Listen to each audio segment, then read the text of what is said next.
ગૃહ રાજ્યમંત્રી હર્ષ સંઘવીનું નિવેદન સામે આવ્યું છે, જ્યાં દિલ્હી વિધાનસભા ચૂંટણી પરિણામને લઈને નિવેદન સામે આવ્યું છે। એક કાર્યક્રમમાં પ્રતિક્રિયા આપી છે, જ્યાં જીતનો શ્રેય દિલ્હીવાસીઓને આપ્યો છે। ત્યારે આમ આદમી પાર્ટી અસ્ત તરફ જઈ રહી છે, જ્યાં દિલ્હીવાળાએ દેશનું દિલ જીત્યું તેવું જણાવ્યું। આવો જોઈએ ગૃહ રાજ્યમંત્રી હર્ષ સંઘવીએ શું કહ્યું। दिल्ली वालों ने देश का दिल जीत लिया है।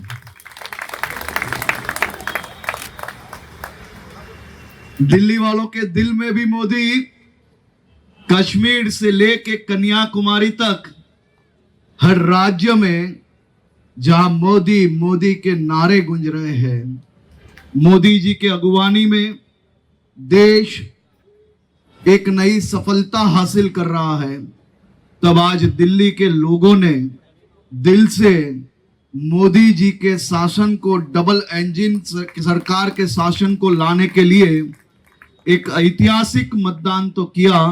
जो रुझान सामने आ रहे हैं वो भी ऐतिहासिक है, और आने वाले दिनों में दिल्ली को भी एक ऐसी सरकार से मुक्ति मिलने वाली है जिसने देश की सेना पे प्रश्न उठाया।